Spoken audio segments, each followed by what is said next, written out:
बचपन की कुछ ऐसी बातें होती हैं जो दिल पर लग जाती हैं, लेकिन उन बातों का दर्द जिंदगी भर रहता है। ये कहानी भी कुछ ऐसी ही है।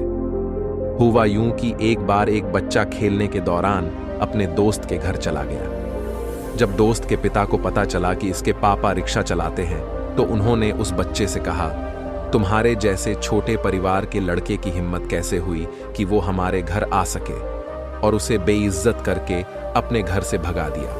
उस वक्त उस बच्चे की उम्र महज 11-12 साल की थी, तो उसे ये बात ज्यादा समझ नहीं आई।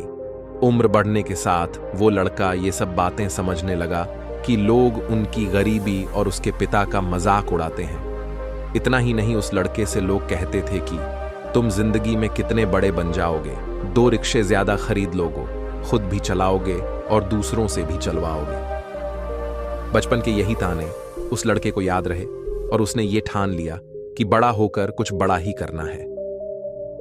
उस बच्चे का नाम है गोविंद जायसवाल और आज वो एक IAS ऑफिसर हैं। गोविंद जायसवाल उत्तर प्रदेश के वाराणसी के रहने वाले हैं। कहा जाता है कि गोविंद अपने घर में कानों में रुई लगाकर पढ़ते थे ताकि किसी भी तरह की कोई साउंड उन्हें डिस्टर्ब न कर सके। 22 साल की उम्र में गोविंद जायसवाल ने UPSC की परीक्षा पास कर ली थी, जिसमें उन्हें ऑर्टालफीन रैंक हासिल हुई।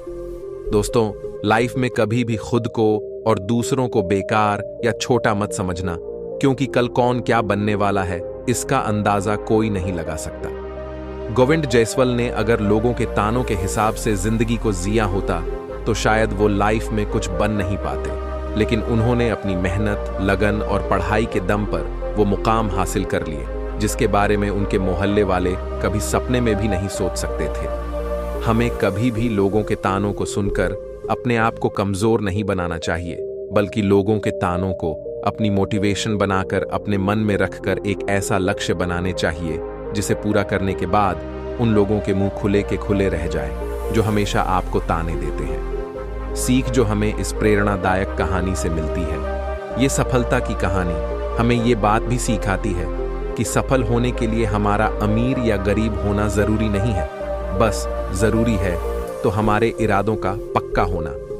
जो लोग अपनी गरीबी की वजह से जिंदगी में कुछ नहीं कर पाते और खुद को असफल मानते हैं, दरअसल वो अपनी गरीबी की वजह से नहीं, बल्कि अपने कमजोर इरादों और कमजोर लक्ष्यों की वजह से जिंदगी में असफल रह जाते हैं। इसलिए सही लक्ष्य और मजबूत इरादे रखें, सफलता आपको जरूर मिलेगी।